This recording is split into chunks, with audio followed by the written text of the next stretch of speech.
Good morning, everyone. This is Kathy Mason from MasonWorks Marketing here on Conscious Business Zone with my new friend, Alan Steinfeld. Hi, Alan. We're old friends, Kathy. Come on. Well, we haven't talked. It's so interesting. I mean, I've watched tons of your stuff on New Realities Network. And of course, Neil Gar's a buddy of mine. And I mean, we have lots of buddies in common. But, yes, we do. Yeah. But here we are. No, but maybe we've met somewhere. No, we've never met. I don't know. I don't think so. But we know of each other. We know. Okay. Well, what I'm excited about is you want to talk about a way to expand your consciousness that'll really help so many people right now going through these changes to reduce the fear of what's going on.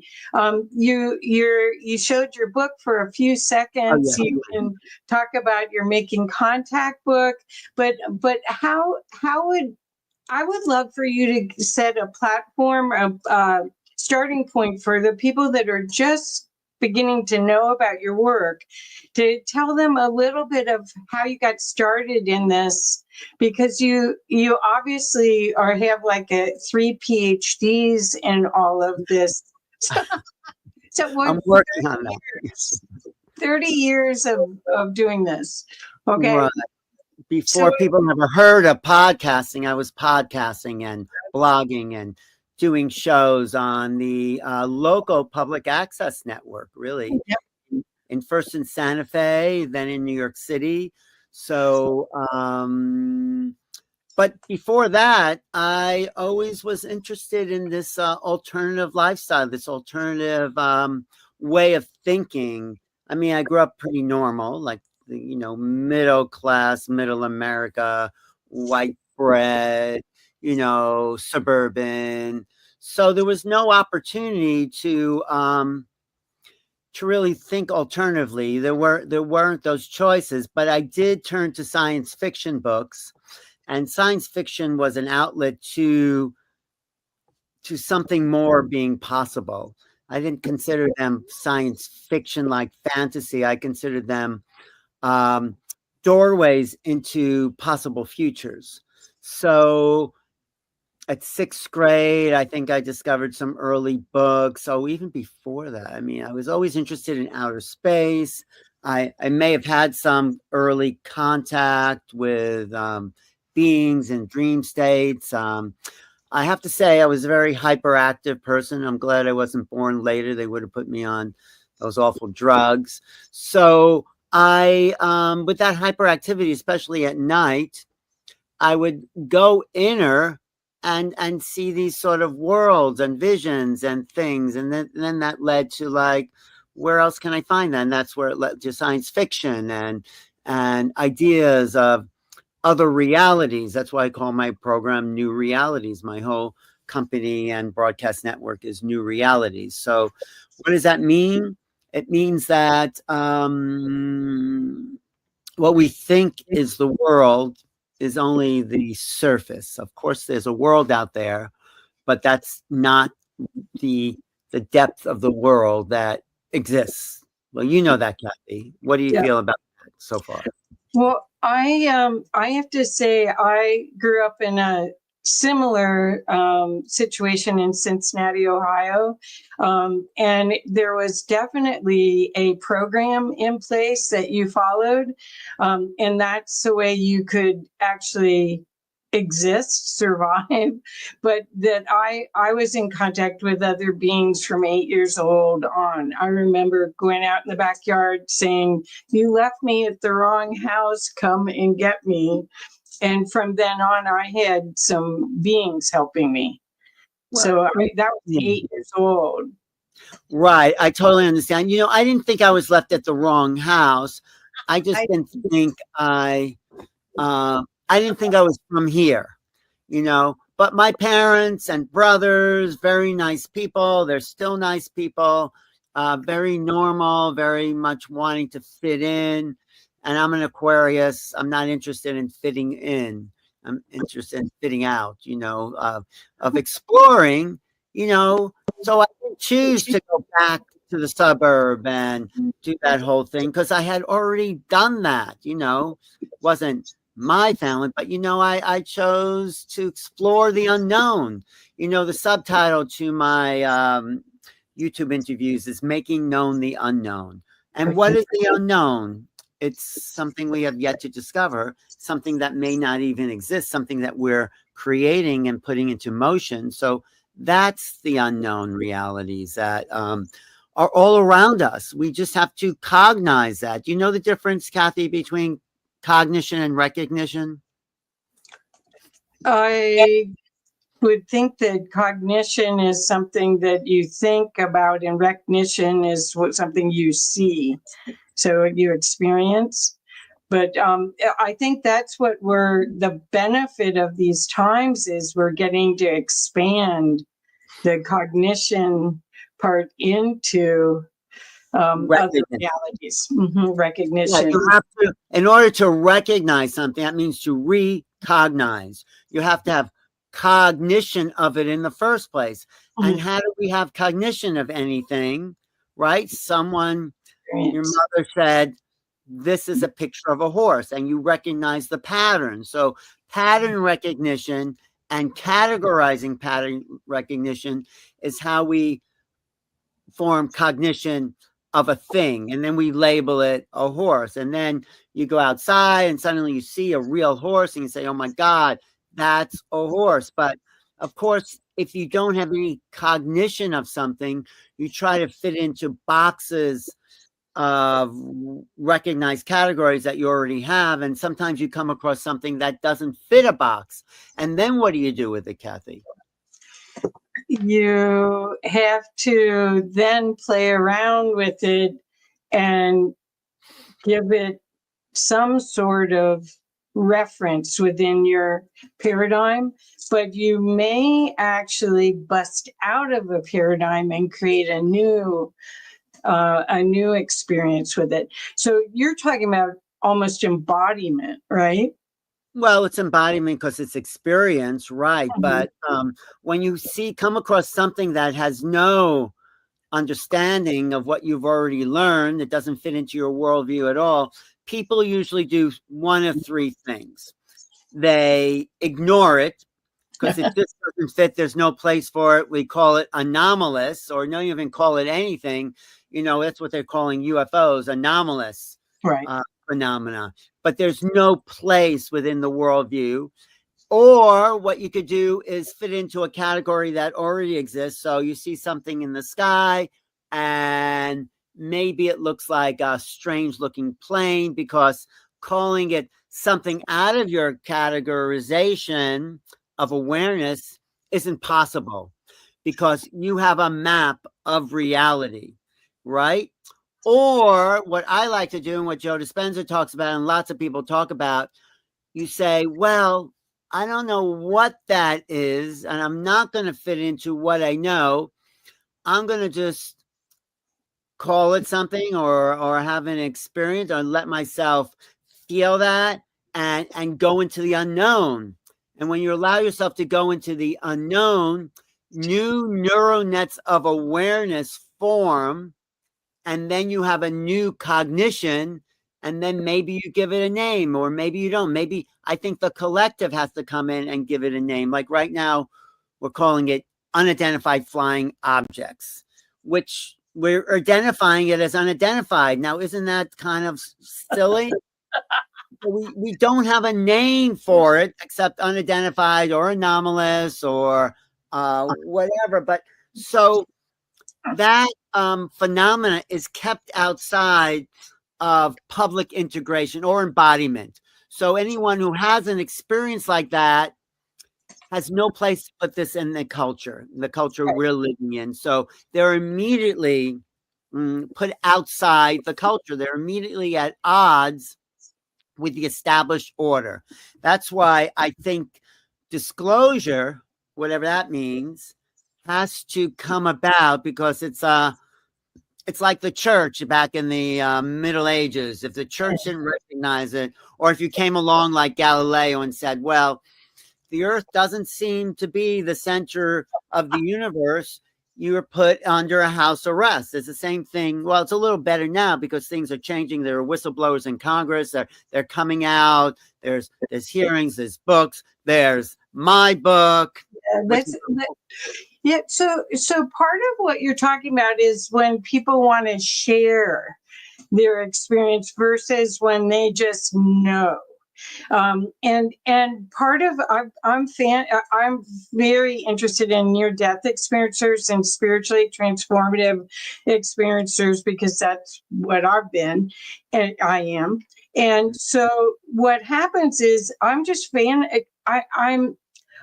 love how people can communicate about these other fields of existence, and they can articulate it in such a beautifully mystical way that you sense it. And I feel like that's part of our human development because we're going to be telepathic, and eventually it isn't going to be by a name or a program we put it into, right? We're already telepathic. You heard the telepathy tapes, I'm sure, Yes, right? Yes. Well, I just interviewed one of those telepathy tape kids, these autistic kids. Did? It's amazing. This guy, what was his first name? Alex Duraz. When I sat next to him, I felt like there were all these, it was like a radio station tuned to like 50 channels at once. There's so much coming into his consciousness that he does not function. They're not functional in the everyday 3D world because, in my opinion, they're so connected to these other realms that they exist on these other realms, and they're teaching us multidimensionality. Right. So that's the gift they have to offer us, and they've been rejected as wisdom keepers for a long time, but now they're coming online. Now they're saying, no, we have something to share. Actually, this guy Alex, we asked him, well, we don't like the term autistic, what should we call you? And he said, the gifted ones. Oh, beautiful. Well, Barbara Marx Hubbard and a lot of the futurists always talked about the new human, and Domenher talks about it. There's so many cultures where the Homo luminaris or illuminated ones. And we haven't quite seen the evolution of our species yet, but maybe that telepathy, which is like a antenna to the cosmos, to the bigger field of existence, maybe they're dialed in, and that's part of our new human evolution. Yeah, that's what Making Contact is all about. Actually, this is a collection of essays by different experts in the field, but 10 out of 11 of these authors are talking about telepathy in some way. That's starting with Linda Moulton Howe, Whitley Strieber, John Mack, Daryl Anker, Carolyn Corey, Desiree and JJ Hertog, Mary Rodwell. All of these people, because I asked the people I most respected in the field to really tune in to what is making contact. What does that mean? And telepathy was a huge part. So I think the language of the universe is telepathy, is telepathic communication. And guess what? We already have that. These autistic kids are showing us that this is a part of our hardwiring, our native software. The problem is, can I talk to you for a second there? Sure. Do you want me back on? Yes. Yeah, it's nice to talk to somebody like you. So the problem is, Kathy, is that our brain has two processors, right? You know that, right? The left brain and the right brain. Right. The left brain is logic, reason, rationale. It thinks. The right brain is pure presence. It's pure essence. It's the raw data. It's abstract. It has no distinguishing. Like the wall becomes the mirror, becomes the book. it merges because that's how the world really is. So, when you're doing remote viewing, which I teach, which people are really getting, it's like, wow, I can teach 200 people and everyone can get that. It's like we all are magic and we all are infinite. So I teach sort of how to focus more on the right brain and not ignore the left brain, but realize that the left brain is only one way of knowing. This is one of my favorite quotes in this book is by John Mack, who was a Harvard psychiatrist who started to talk to people having UFO experiences. And he said, this situation, UFOs, is not going to be understood until we discover other ways of knowing. And the other ways of knowing is what the telepathy tapes is all about. It's the gnosis. It's direct knowing. And we all have that. Right. And it's magic. When I'm like doing remote viewing classes and I have someone at some location and everyone's tuning into that person and seeing what they're seeing, or even a picture, or we go back to the past, and we do archaeological remote viewing or into the future, which we can't really verify, but we can do that. Then we discover more. But it's only beyond, it's not logical. We don't, and I ask people if they get like I was remote. I had a picture of the St. Louis Arch out there, and no one knew what it was. Some people drew an arch, other people drew a river. They just tune in. The thing about when I teach remote viewing, I say, let everything go, get empty, set your intention on the target, whatever the target is, and let that pop into your head. Don't guess, wait for something to come. For me, it shows up immediately. As soon as I get empty and focus on a target, I get some sort of picture. And the idea is you write it down. So when I said, okay, you got this arch, you got this river, what do you think it could be? Someone said the St. Louis. I said, bingo, that's a target bullseye. And there's no way they could have known that. Right. The job of the monitor, like what I've been doing, is putting together the clues, which is what they did at the Stanford Research Institute when they were developing the program for the CIA, because the CIA wanted to spy on the Russians. The Russians had a psychic spying program, so they wanted to know what the Russians were doing, like the Russians were trying to tune into what the U.S. was doing. So that instituted what is now like millions and millions of websites talking about remote viewing with lots of books. But I knew the guy who coined the term remote viewing, Ingo Swann. He was a very famous psychic. He was brought out to Stanford Research Institute with Hal Puthoff and Russell Targ, and they developed the program in the 70s. But of course, it's something that's been around a long time. So getting back to this idea of left and right brain, Ingo Swann said, no, you can't name something. It's nothing you know, and it comes with pure knowing, pure gnosis. You can't think about it. When you become empty, the right brain receives, the left brain sends. So when you sit back and clear your mind and trust your instincts, and this is something for people in business, if you can get empty enough with no attachment to outcome, no attachment to expectation, no attachment to anything, and just get empty and put your intention on something you want to know, or maybe you meet a person that you want to do business with, you just feel. It's a feeling, not thinking thing. And trust your instincts. Sometimes, a person may look like someone you didn't like in the past, and that will, and that you have to look out there for. That's called an analytical overlay. So you have to be sure you're not making any associations with any person, thing, idea in the past. So the emptier you get, the more on target you are with remote viewing, accessing the right brain.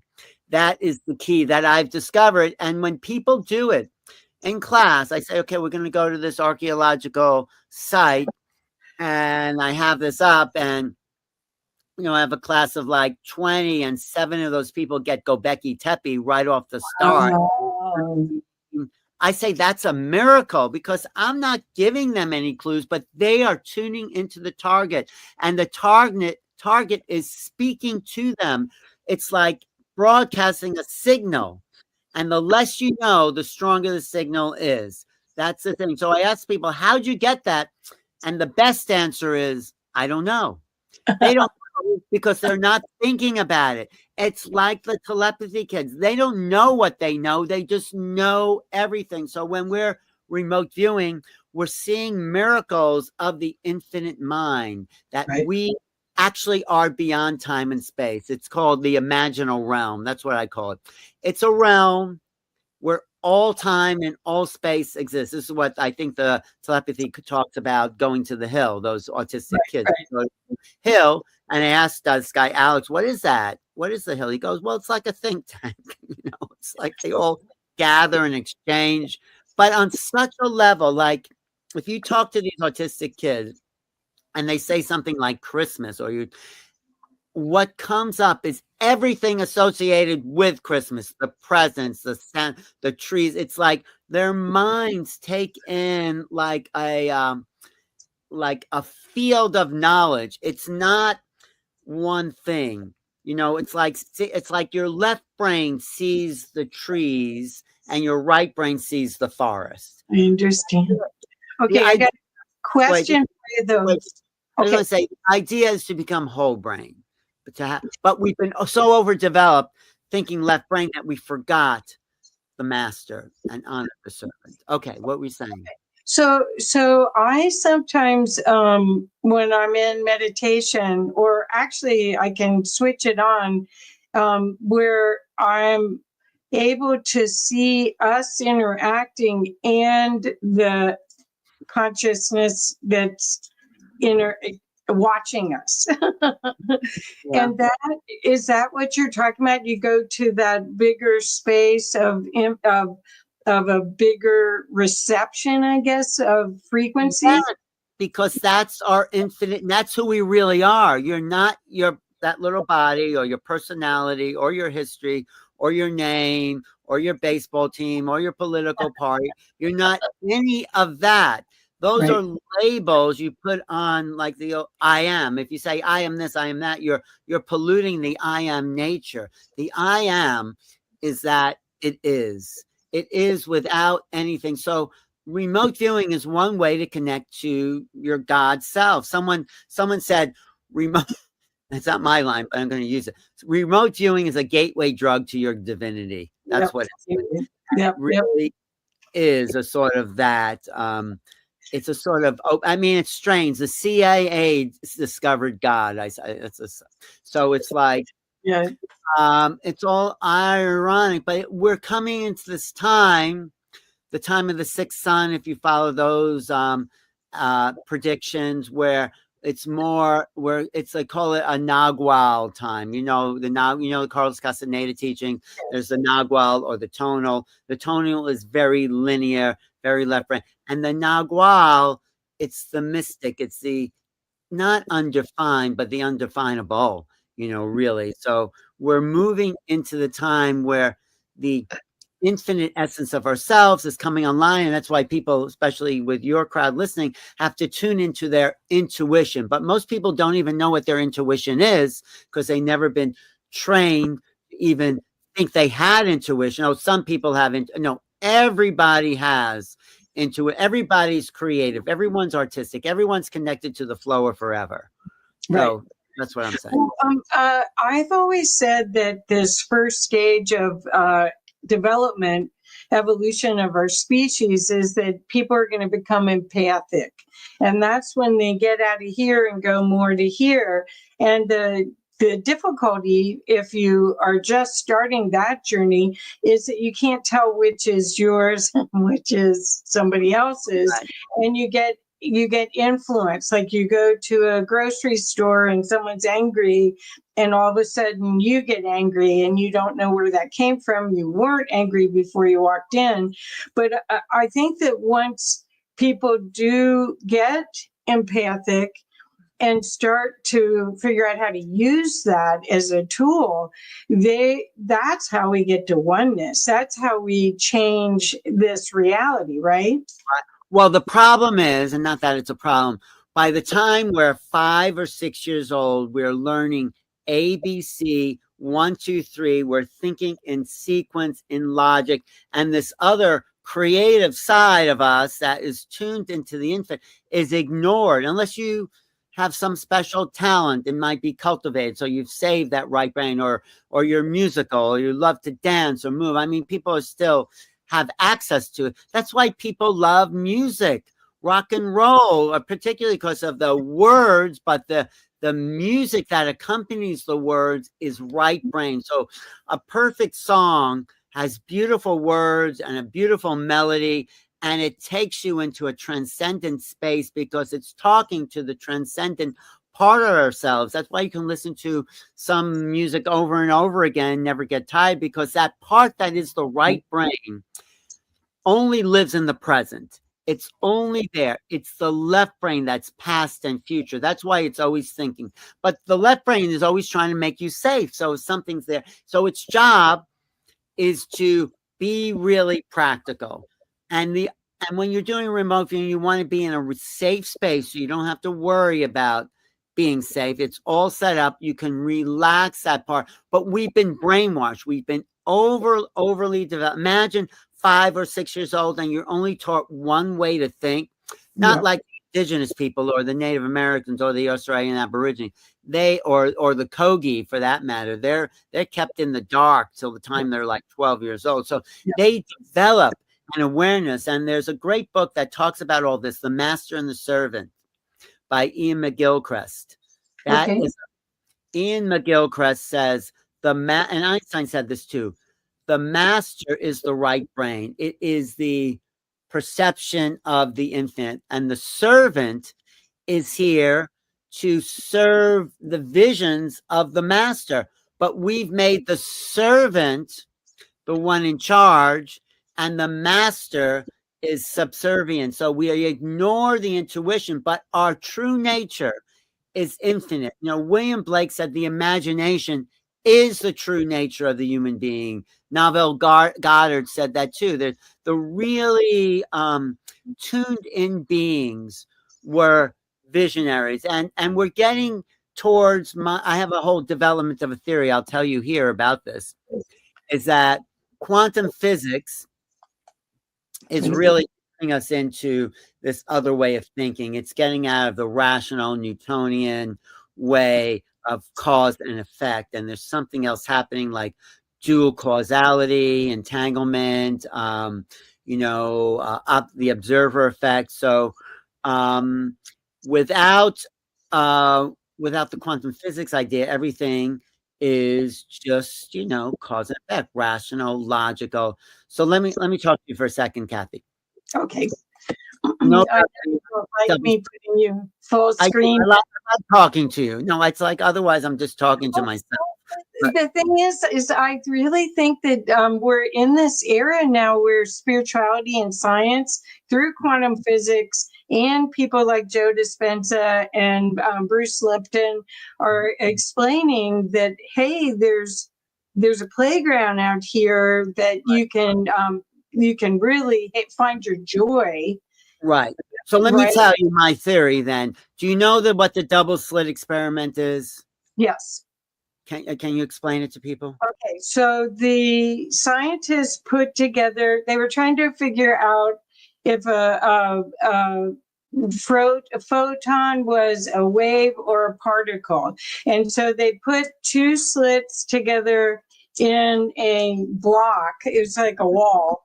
And they shot the photon through it. And what they found is, and they did it several times because in science, everything has to be repeatable. And they found that it could be both, plus that the observer affected the outcome. And So when the observer looked at the photon going through the double slit, it appeared as a particle. But when there was no observer, and they looked later, it was a wave, the same sort of particle. So the observer what they say is collapse the wave function. I see. Because the wave function is everything is a wave until not just you look at it. That's, I think, I'm going to modify quantum theory.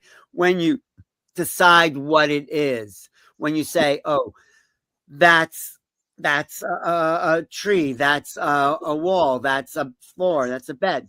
When you categorize it in terms of left brain awareness, you separate from this abstract kind of understanding of your right brain, and it's the left brain that collapses the wave function. If That we makes did sense. have the collapse of the wave function, everything would have a dualistic nature. The world would be magical. That's the thing.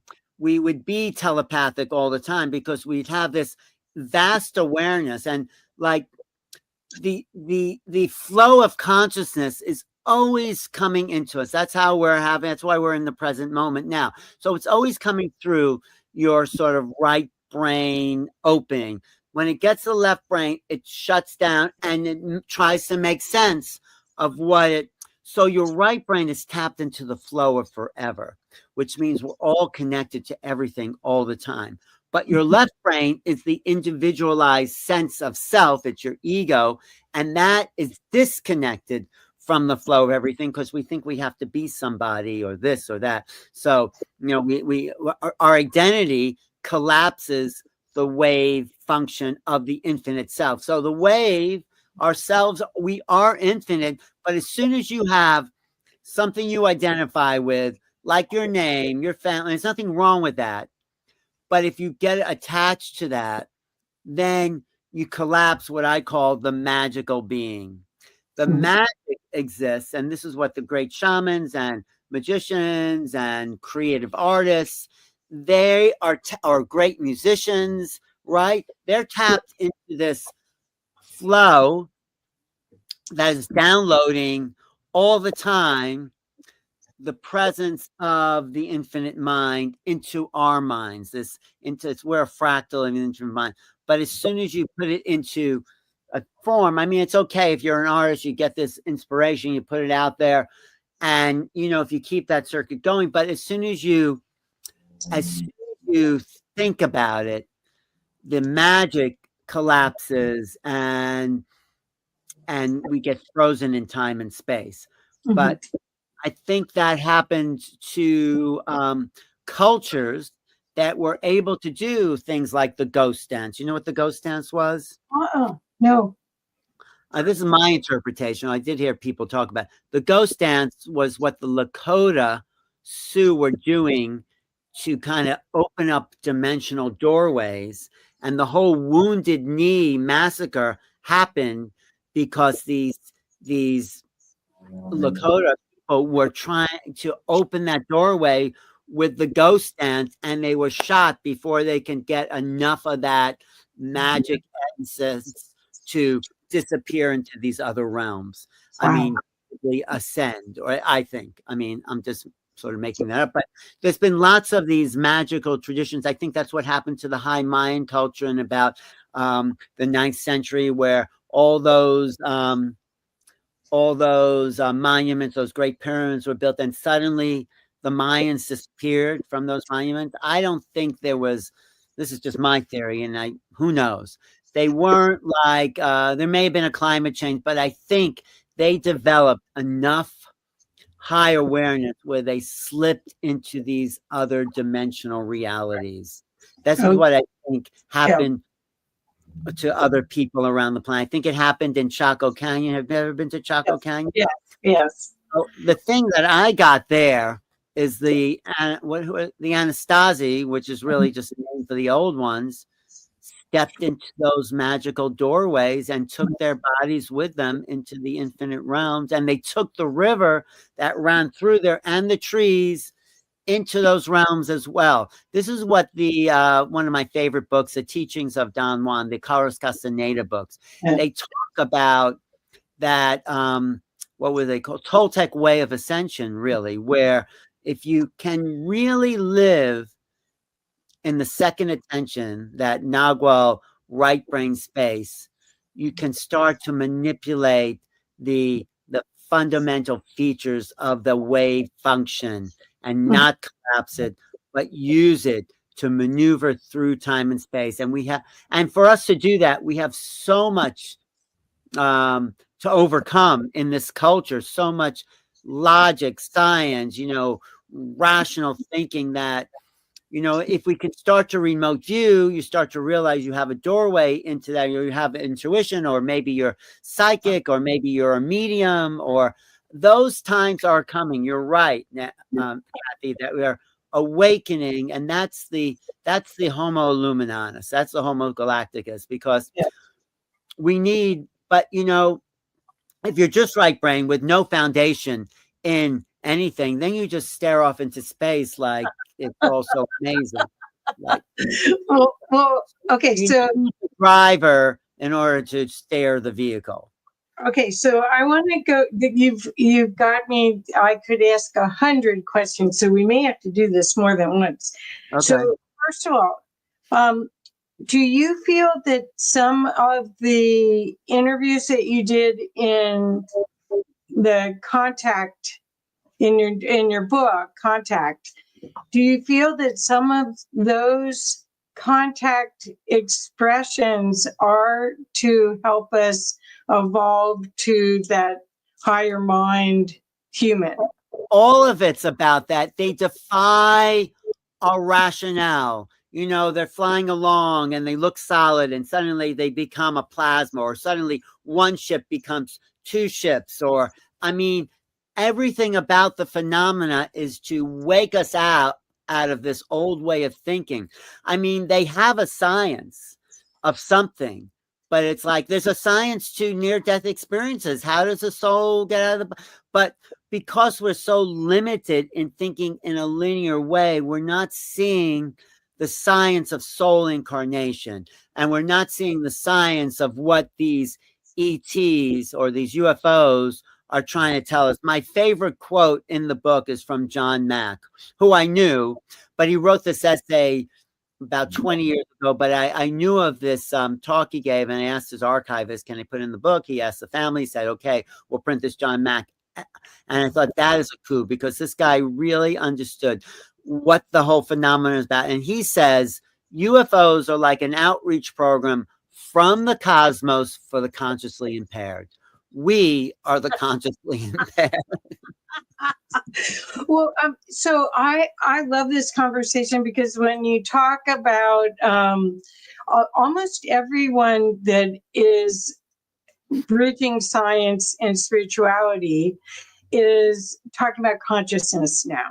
They're not just talking about physical science. They're talking about how does it all work together? What are the patterns?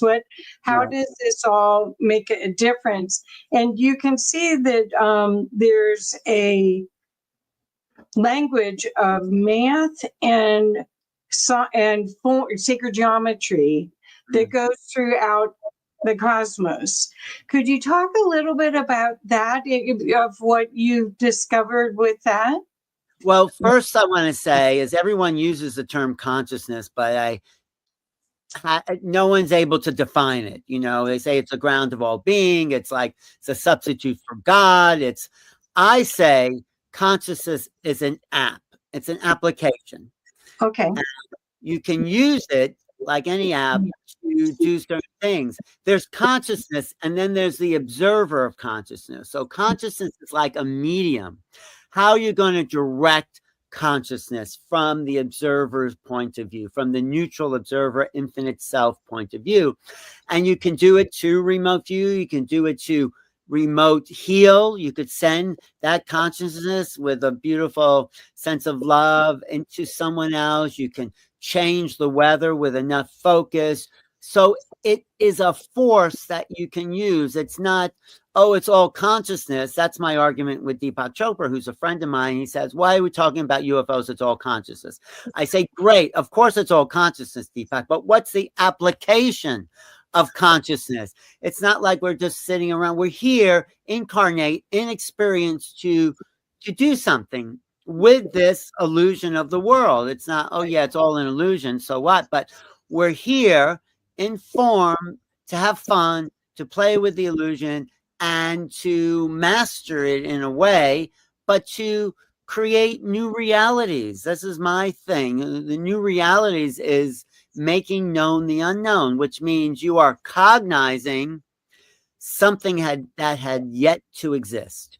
You're creating new music, new song, new vision, new conversations. Like we've never had this conversation before. Maybe some people have, but the form, the experience of being is the act of making known the unknown, because the infinite nature of the quantum field is always accessible to the now moment of your conscious awareness.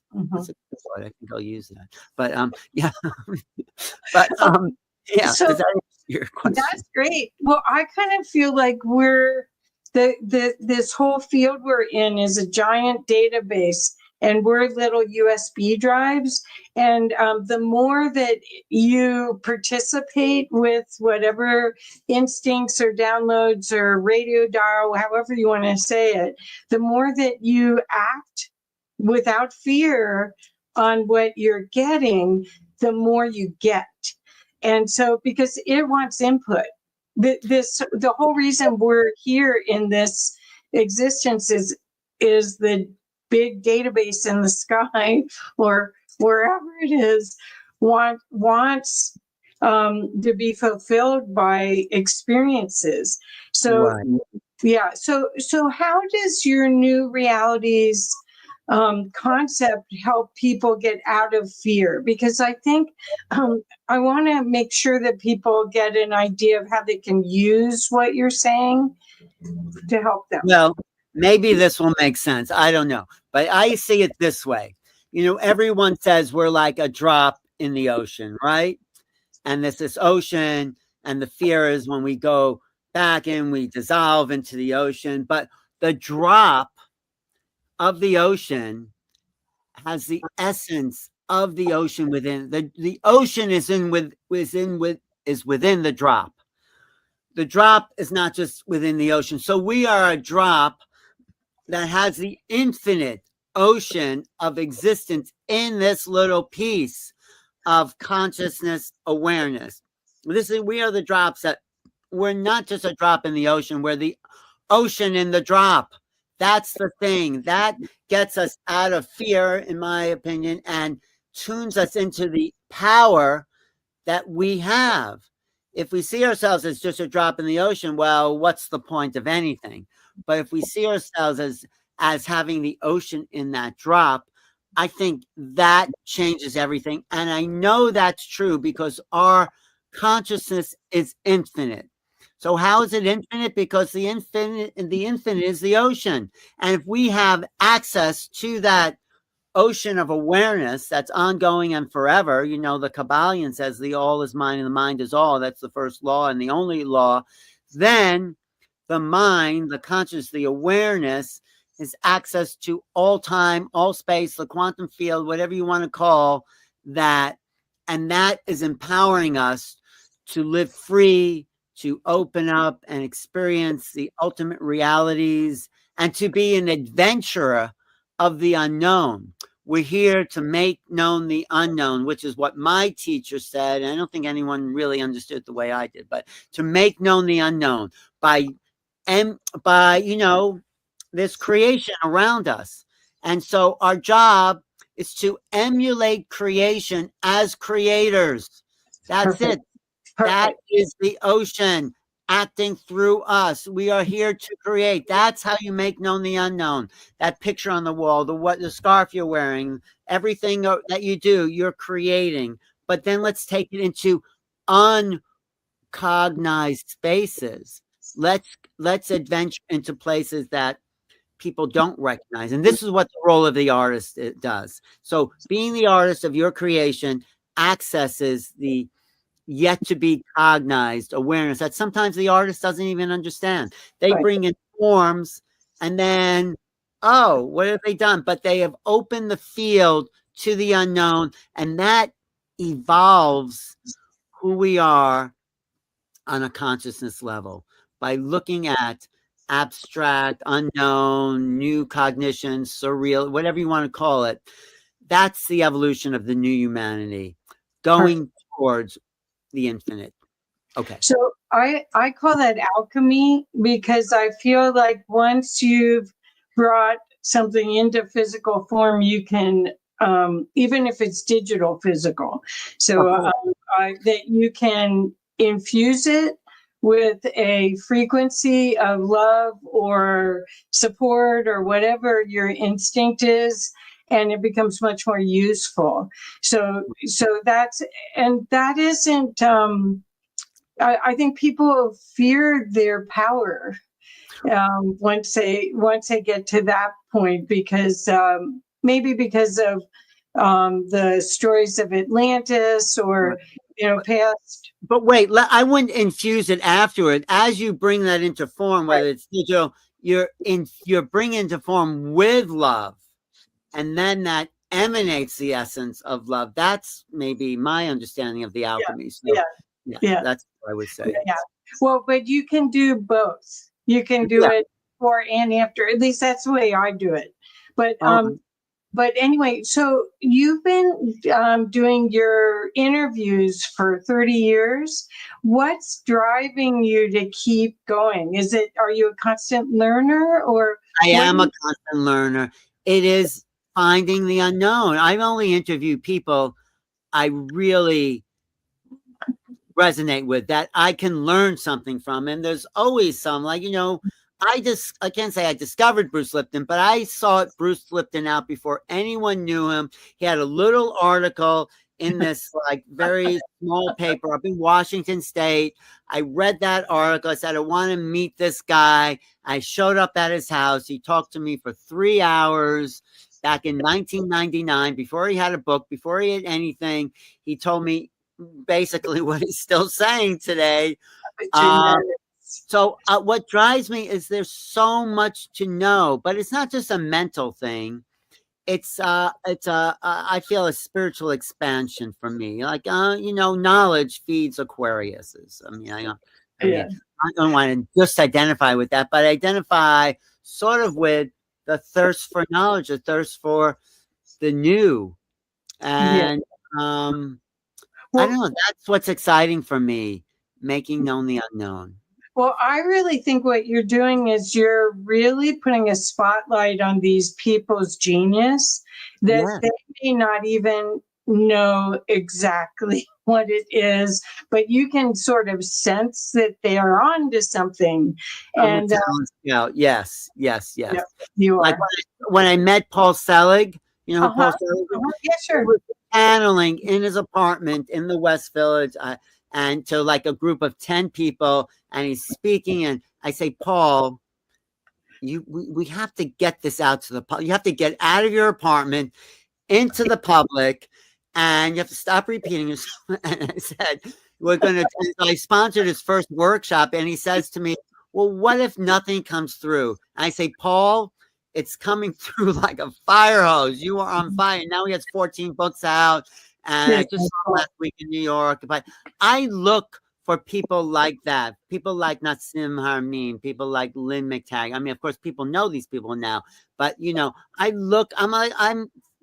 and sometimes I come across people already known, like, JJ Hertog. He was already known, but I've done like 50 interviews with him because he's always so tapped in. So, I can sort of sense.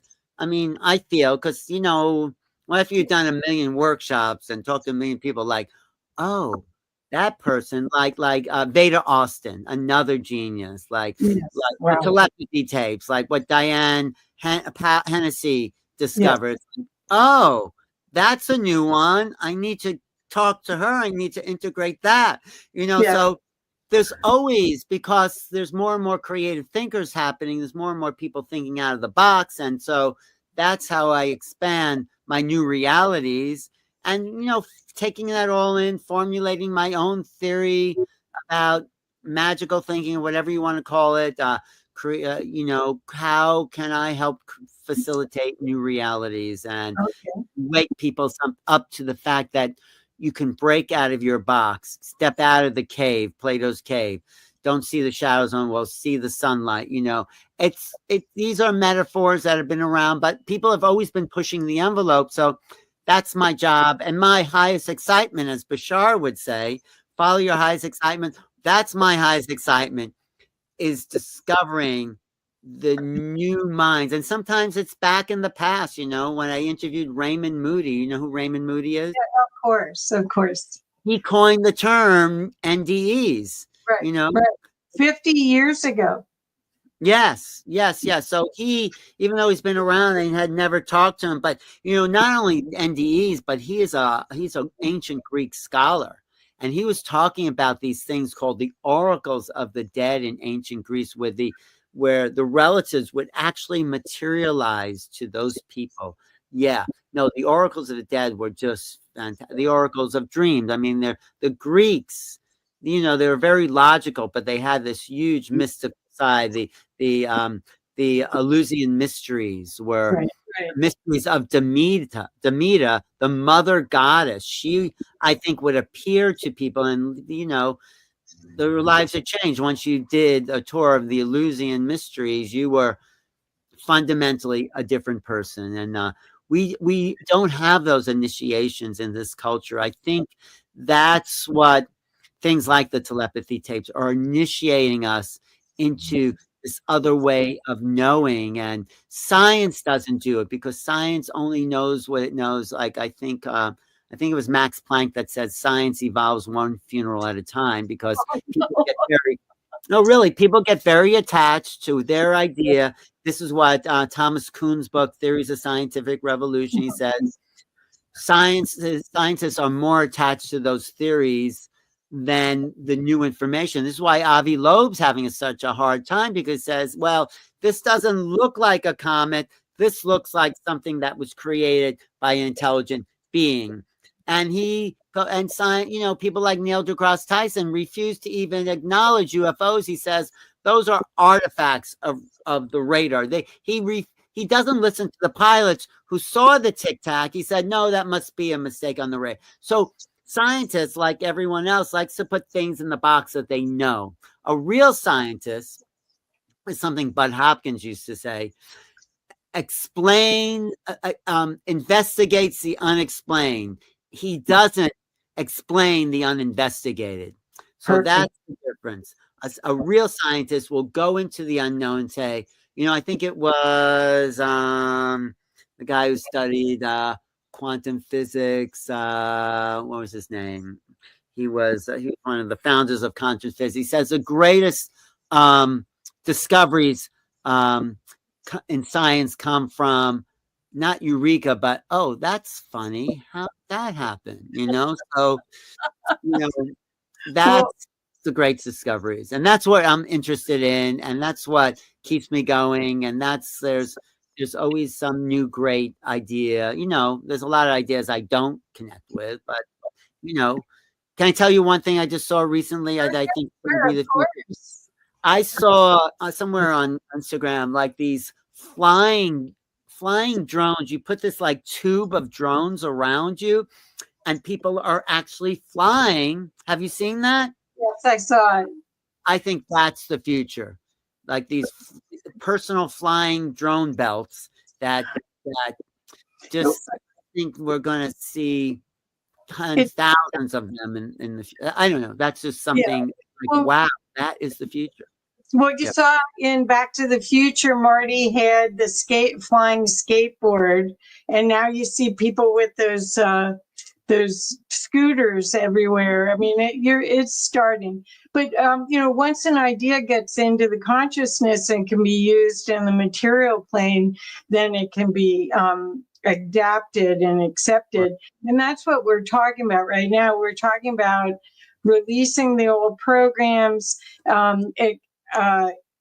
enjoying the ride, which is a big part of all of this, and being excited about what's to come rather than fearful. And that's what I think your work shows people, that you're out there finding the new cool stuff everywhere, and putting a spotlight on it. Right. You know, the unknown is not scary. The unknown, if you're scared of the unknown, it means you're projecting the known onto the unknown. So the unknown is nothing you've thought, nothing you think is possible, nothing like anything you've ever seen before. So embrace the unknown because it will take you into new realities for sure. Oh, perfect, perfect. Thank you so much. So, Alan, want to make sure that everyone knows how to get a hold of you and can follow your joy and excitement, so they can learn more and more and more. I know you're going to show me your book again.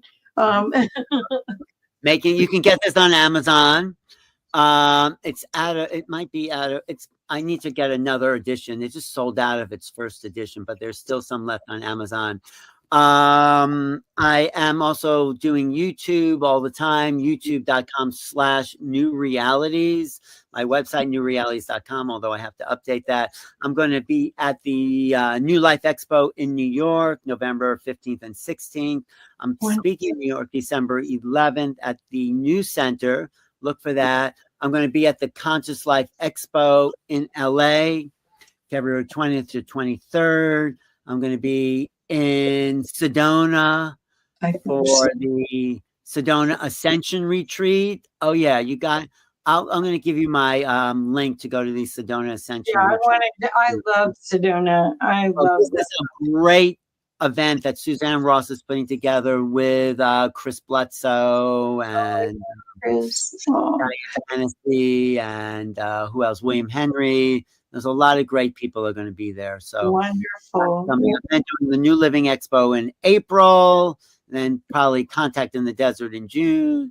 So for me, it's a movable feast. Okay. Yeah. Well, thank you so much. And thank you for opening people's eyes to what's possible.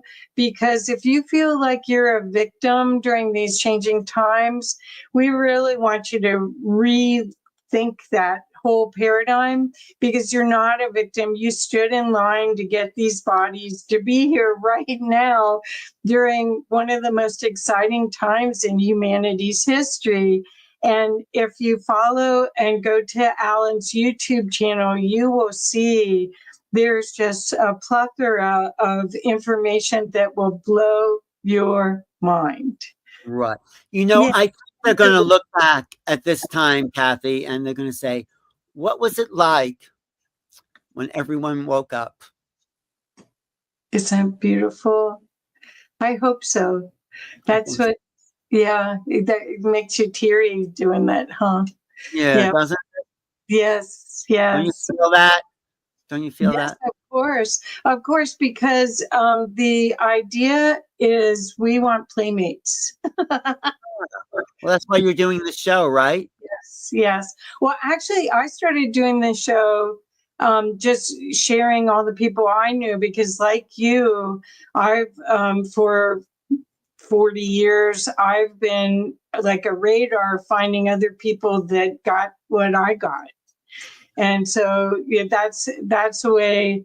I've only been doing that 7 years, but same thing. It was, hey, other people need to know about sound healing and frequencies and sacred geometry tools. All of these things. We're working with other beings from other planets that are benevolent. I mean, there's so much to explore.